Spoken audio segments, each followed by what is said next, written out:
សួស្តីបងប្អូនទាំងគ្នាថ្ងៃនេះខ្ញុំមានកន្លឹះឧទាហរណ៍ងាយៗសម្រាប់បងប្អូនអាជីវកម្មខ្នាតតូចក្នុងការធ្វើ poster ផ្សព្វផ្សាយពាណិជ្ជកម្មនៅក្នុងបណ្ដាញសង្គមដោយមិនចំណាយប្រាក់ជាមួយនឹងកម្មវិធី Canva ខ្ញុំជឿជាក់ថាបងប្អូន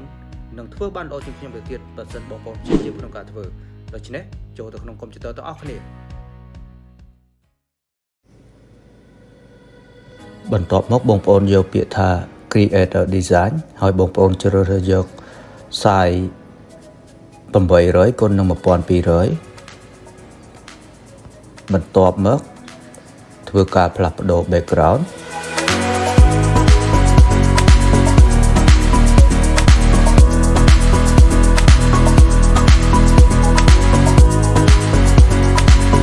បន្ទាប់មកធ្វើការបញ្ចូលអក្សរ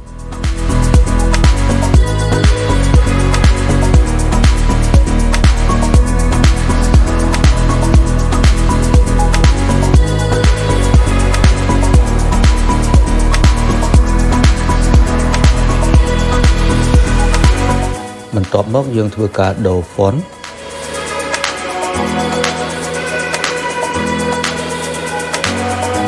បន្ទាប់មកធ្វើការ duplicate ធ្វើការផ្លាស់ប្ដូរអក្សរ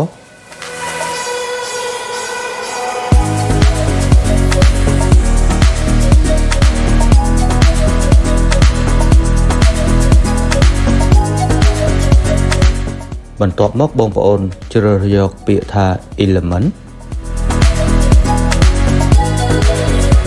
វាយពាក្យថា line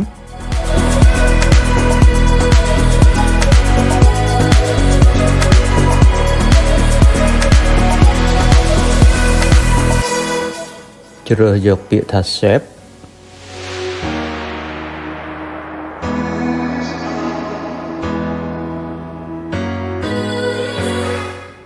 ធ្វើការពង្រីក size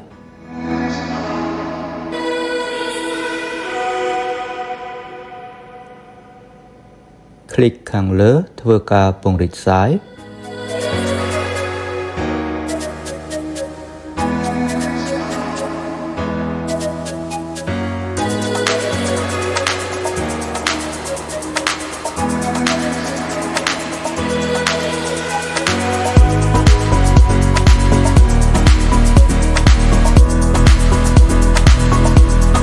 បន្ទាប់មកបងប្អូនចុចពាក្យថា position ហើយคลิกផ្ទាំងខាងលើចុច control ហើយ select យកទាំង3ផ្ទាំងហើយធ្វើការ group អក្សរបន្ទាប់មកបងប្អូនយកពាក្យ element ហើយវាយពាក្យថា coffee bean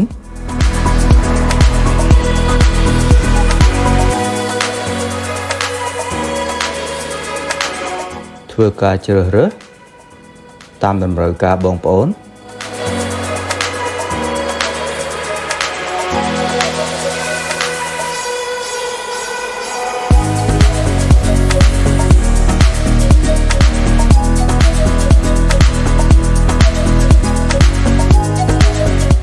ធ្វើការ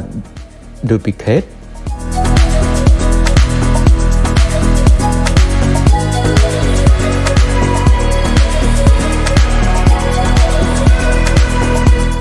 ធ្វើការ download ផ្ទាំងរូបភាពនេះហើយធ្វើការ download រូបភាពចូលទៅក្នុង platform Canva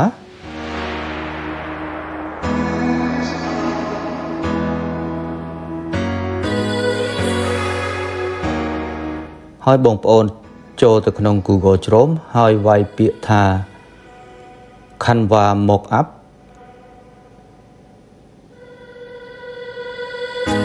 ធ្វើការ click បងប្អូនបានផ្ទាំងបែបនេះមានជម្រើសជាច្រើនតែបងប្អូនវាយពាក្យថា cap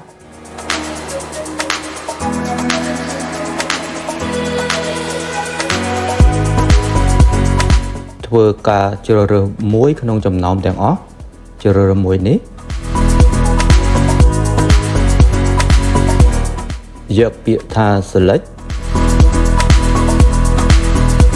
ធ្វើការ click យករូបភាពដែលយើងបាន download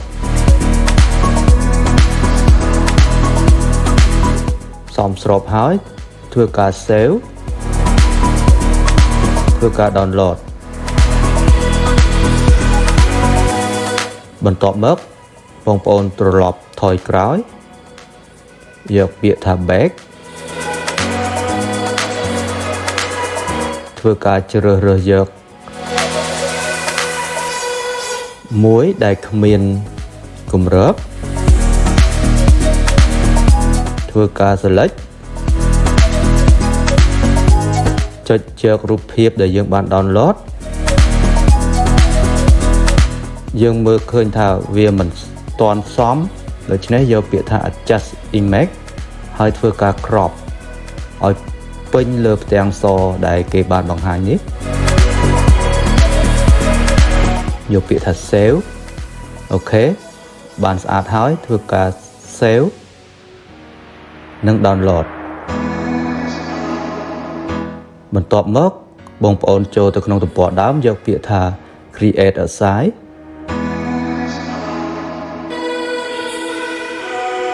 ក្នុងការជ្រើសរើស platform ដែលយើងផុសបងប្អូនអាចមើលវាគឺមានជម្រើសជាច្រើនដែលគេបានបង្ហាញតែយើងជ្រើសរើសយក Facebook Post យើងបានផ្ទាំងបែបនេះធ្វើការផ្លាស់ប្ដូរ background ទៅជាពណ៌ខ្មៅហើយធ្វើការ download រូបភាពដែលយើងបានធ្វើនៅ mock-up កម្មវិធី mock-up នោះ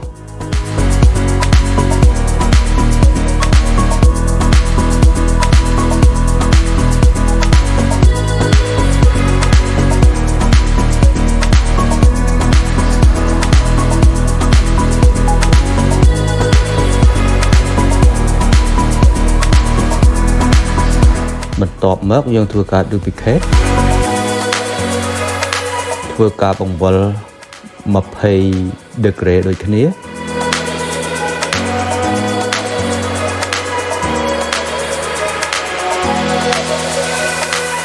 ន្ទាប់មកយើងធ្វើការបញ្ចូលរូបភាពដែលគ្មានគម្របធ្វើការ remove background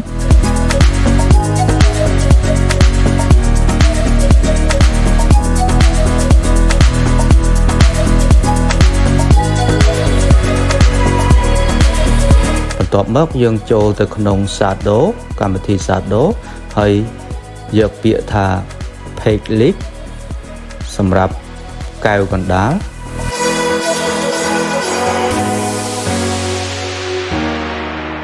បន្ទាប់មកចូលទៅក្នុង Shadow ដូចគ្នាយកពាក្យថា Drop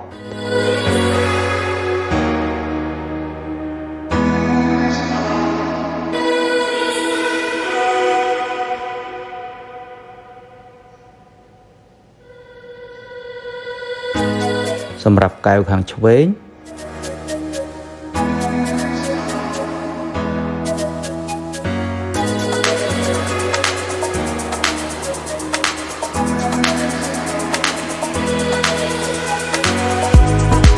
អូខេបងប្អូនចូលទៅពាក្យ element ហើយវាយពាក្យថា coffee bin យើងធ្វើការជ្រើសរើសយកគ្រាប់កាហ្វេដើម្បីយកមកតុបតែងជ្រើសរើសមួយនេះធ្វើការ remove background យកពាក្យថា edit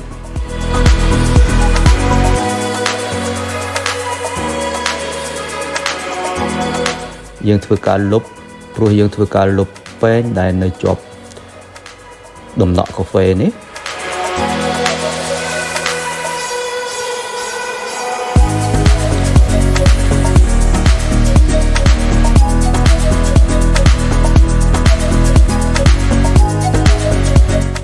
យើងធ្វើការលុប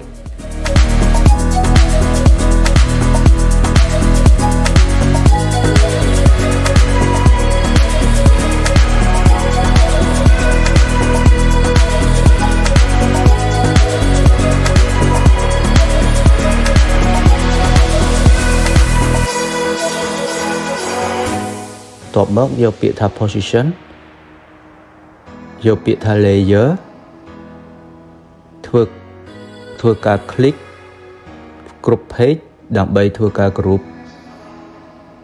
object របស់យើង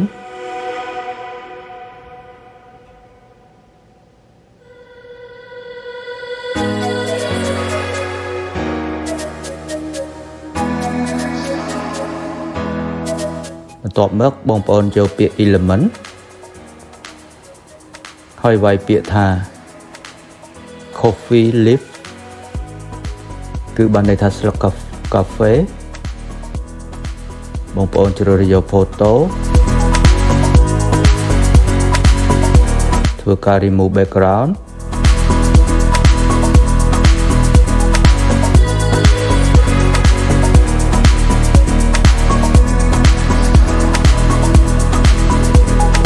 ធ្វើការ duplicate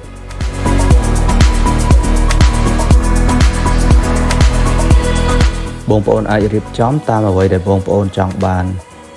តែនេះគ្រាន់តែជាឧទាហរណ៍សម្រាប់បងប្អូនធ្វើការ duplicate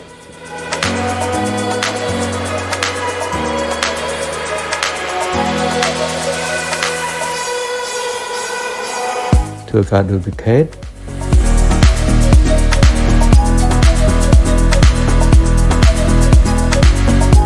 ខ្ញុំជឿជាក់ថាបងប្អូនអាចមាន idea សម្រាប់ការតុបតែងប្រសើរជាងខ្ញុំទៅទៀតហើយនេះគ្រាន់តែជាឧទាហរណ៍សម្រាប់បង្ហាញបងប្អូនថាយើងអាចធ្វើការតុបតែងនៅក្នុង platform មួយនេះធ្វើការ remove background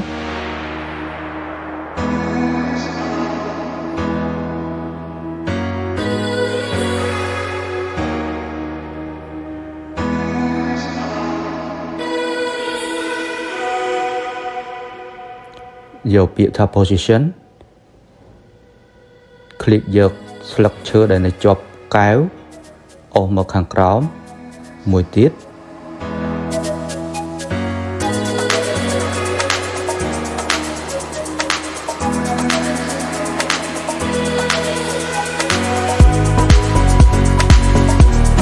អូខេបន្ទាប់មកបងប្អូនចូលទៅពាក្យ element ដដែលហើយវាយពាក្យថា coffee bean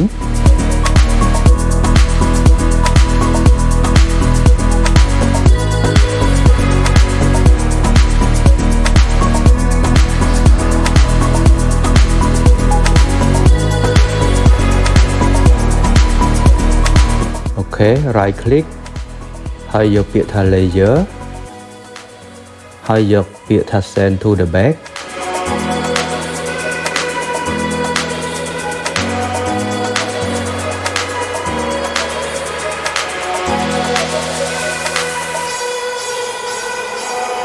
អូខេ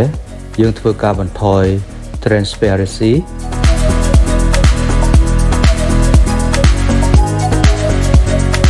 ធ្វើការ duplicate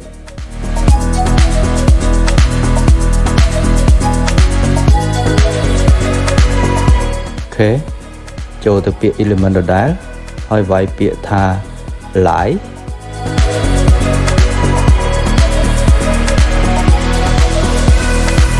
យកពាក្យថា photo ជ្រើសរើសមួយ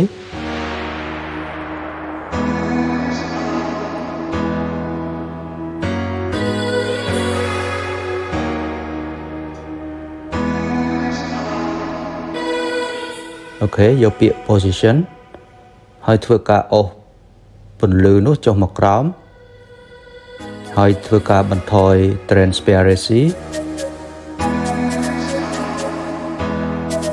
យកពាក្យថា element ហើយវាយពាក្យថា water splash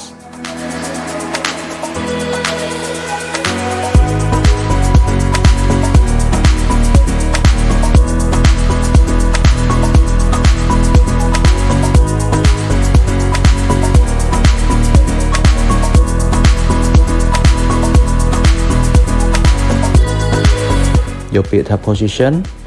ធ្វើការទាញ water brush ទៅខាងក្រោមដោយដាក់ពីលើខាងពាក្យថា light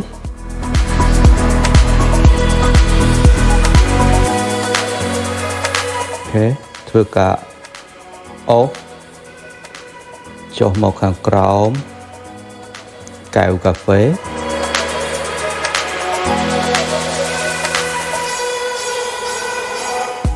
យើង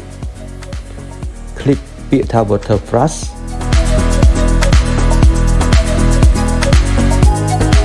คลิกពាក្យថា light ហើយយើងធ្វើការបន្ថយ transparency បន្តិចទៀត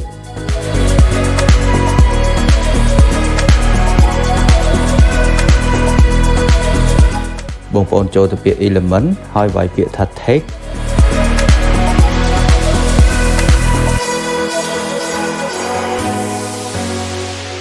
ជ្រើសមួយ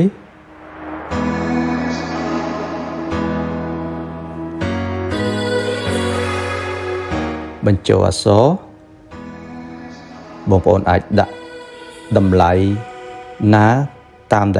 មដែលបងប្អូនត្រូវការឬក៏តាមដែល package ឬក៏បងប្អូនចង់ផ្សព្វផ្សាយពាណិជ្ជកម្មសម្រាប់ផលិតផលបងប្អូនតាមដែលបងប្អូនត្រូវការនេះគ្រាន់តែជាឧទាហរណ៍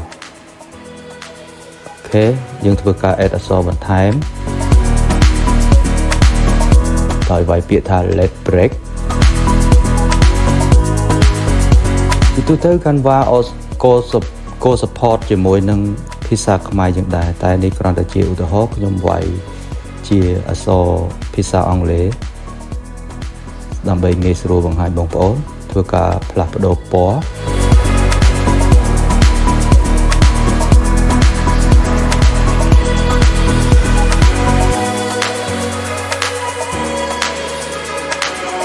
ធ្វើការ add អក្សរបន្ថែមវាយពាក្យថា refresh your mood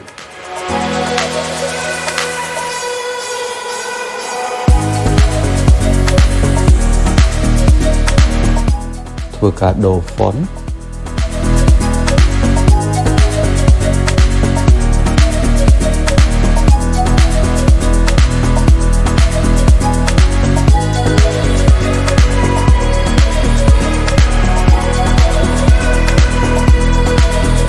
ធ្វើការដូរ font អក្សរខាងលើ